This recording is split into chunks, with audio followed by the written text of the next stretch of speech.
Julle, so dit was 'n interessante dag vandag. So ek het julle mos nou vanoggend gesê, Nou net nie dat hy afkom nie.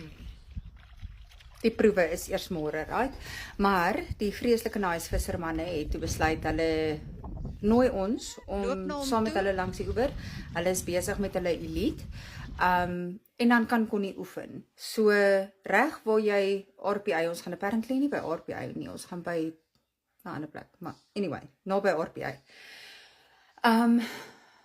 Dan kan Connie oefen en die Valdam waters, want onthou ons is nie gewoond aan Valdam nie, ons het nog nie Valdam gevang nie.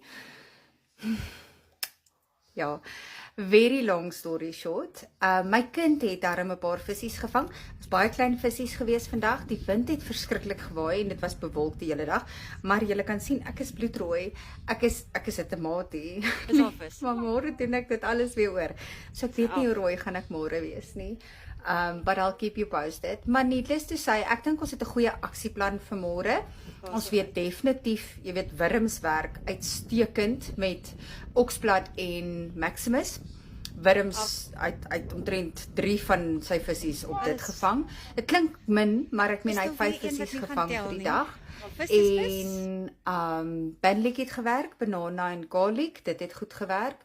Daar was nog iets wat goed gewerk het, maar ek kan nie onthou nie, maar hartseer nuus, hierdie ma het nie een vis gevang nie. Nie een nie, julle, ek sê vir julle, die noodlot is teen my, the universe is against me, dis of ek het hopeloos te lank gevang, dat ek nie meer weet hoe nie, maar ek het die ou regulars, jy weet, my FX en Sniper, en ek het my alles uitgehaal. Ek het my persoonlike favorite combo wat ek vir myself gecreate het, wat gewerk het in Bloemfontein vir my, was passion fruit en paint. Hy het nie gewerk nie. Ons het pink sweets getraai, ons het alles getraai, maar dit was 'n heerlike dag. Ek gaan so hier tussendeur oral sal julle 'n bietjie video's en fotootjies sien van hoe ons geprogress het. Julle moet 'n fantastiese dag hê. Môre update hierdie TikTok visvang tannie julle weer. Okay, bye.